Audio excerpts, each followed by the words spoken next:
Hi there, I'm Jen, this is Remembered Reads, and this is going to be the Anti-TBR Tag. The Anti-TBR Tag was created by Nicole in her books, and this is another one of these tags that everybody I follow has done lately, and I haven't done it. I wasn't tagged because, as I always say, I think people have given up on me in terms of tagging because I take so long to get to them. Question number 1 is a popular book that you have no interest in reading. There are so many of them. Hilary Mantel's, like Cromwell Saga, whatever they're called, books.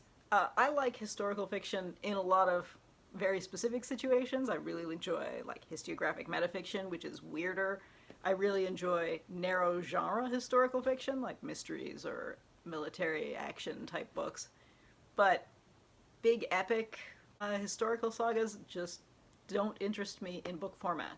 I enjoy that kind of thing in television and video games as a visual because I like the costumes, but yeah, I'm just not that interested. That kind of historical saga is the kind of thing where I feel like I would rather read an actual history of the time, and I don't see the point of a historical novel. And I realize for a lot of people, you have beautiful language or, engagement in the story, but I just don't care. Question 2 is a classic book or author that you have no interest in reading. I'm not a big fan of Jane Austen, which a lot of people are weirded out by. And what's really funny is that I don't mind a lot of the Austen-inspired either subgenres within romance or just like retellings. I'm not bothered one way or the other about those, but I don't particularly enjoy Jane Austen. Sorry. I did read Pride and Prejudice and Zombies, though, if that counts. Question number 3 is an author whose books you have no interest in reading, and I guess Elena Ferrante. I've never, like, loads of people read, what is it called, the Neapolitan Saga series, I don't know, among other things, and I've never heard anyone say anything about those that made me think, yeah, I should read that. I mean, some people talk gushingly about how much they love them, but I've never thought, yeah, I would enjoy that. So I've never been interested, I've never tried them. 3.2 is a problematic author that you have no interest in reading. I never know what kind of depth of, oh no, problematic is supposed to carry. Because on the one hand, I think if you don't like the way an author donates their money politically, I think, great, don't buy their books, and if you're interested in them, get them secondhand so the author doesn't benefit. I happen to be in the situation where a lot of the authors that people talk about being problematic, I'm just not that interested in, so it doesn't really matter to me. A lot of people these days are agonizing about what do they do with their Harry Potter collection, and I only ever read the first one, and I didn't really like it. And I think her mysteries are way longer than they need to be. So, yeah, I'm not that impacted. On the flip side, there are some authors who, even though they're dead, I think were so horrific that I wouldn't read them, like Marion Zimmer Bradley or David Eddings. Like, if you were a pedophile on the one hand, or you kept your children in a cage in the basement, I'm not going to read your books because you're a mess and I don't want to be in your head.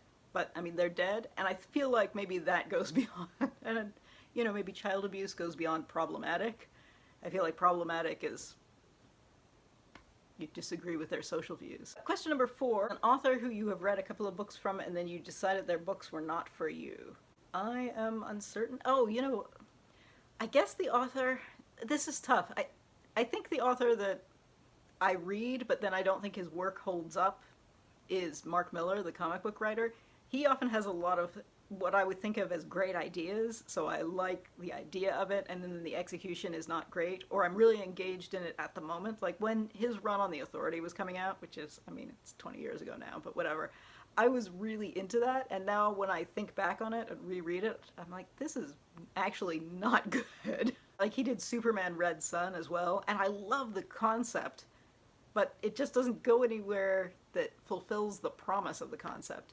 So he's someone that I've read quite a bit of, and I really should stop reading his stuff because it always frustrates me, because I always think this is an awesome idea and you're not doing awesome things with it. Question number 5 is a genre that you have no interest in or that you've tried and couldn't get into. The subgenre that I have the most difficulty with is any of the inspirational subgenres that are they're in memoirs, they're in business, they're in self-help. The example of this, that is an example of a book that I DNF'd, and I rarely DNF just because I usually read outside, was Shaun T, the guy, the fitness trainer who does the insanity workouts and whatnot. He wrote a memoir slash exercise guide slash inspirational book, which is a weird mixture. And the memoir bits were actually pretty powerful. His childhood was horrific. He was abused by his stepfather. But in the middle of these, the memoir bits, you'd get these boxes of believe in yourself inspirational cheese. And if they'd been separate chapters, if there'd been like a memoir section, a fitness section, and an inspirational section, I feel like I could have handled that.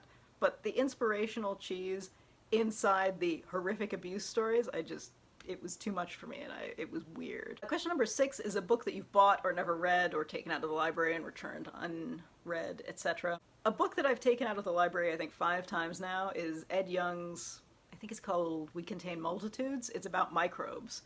I've had the ebook out 4 times, and it's returned itself. I always call that the accidental DNF. I took the physical book out last year, and I still didn't read it. I still returned it unread. So I think I just need to accept that I am never going to read this book. I just realized there's glare in my glasses, and I apologize for that. Question number 7 is a series you have no interest in reading, or a series you started and have DNF'd. This is kind of an accidental DNF, but I guess Stephen King's Dark Tower series, I read the first 2 when I was in grade 8, so like 30 years ago. And then I read, was it The Wastelands and Wizard and Glass as they came out, and then I just stopped reading the series. And I always thought, oh, I'll pick up whatever eventually. And it has now been, like, whatever, when did Wizard and Glass come out? The late 90s? So it's been 20 plus years since I've read any of that. I think I've DNF'd the series. And it wasn't that I disliked it, I just stopped caring for whatever reason. I mean, I haven't read any Stephen King in 20 years, I guess. And when I was a teenager, I read a lot of his stuff. But yeah. Every now and then I'll watch somebody talking about the series and think, yeah, I should finish that, and I never do, so I think I'm never going to. Question number 8 is a new release that you have no interest in reading. I think I answered that with some of the other questions, like The Mirror and the Light, I'm never gonna read. I feel like most new releases I'm not gonna read. It's a weird thing. That is the end. I wasn't tagged, so I'm not going to tag anyone, but if you are like me and you're watching people do this and you want to do it, consider this your encouragement to do it. Alright, that's it for now. Ciao.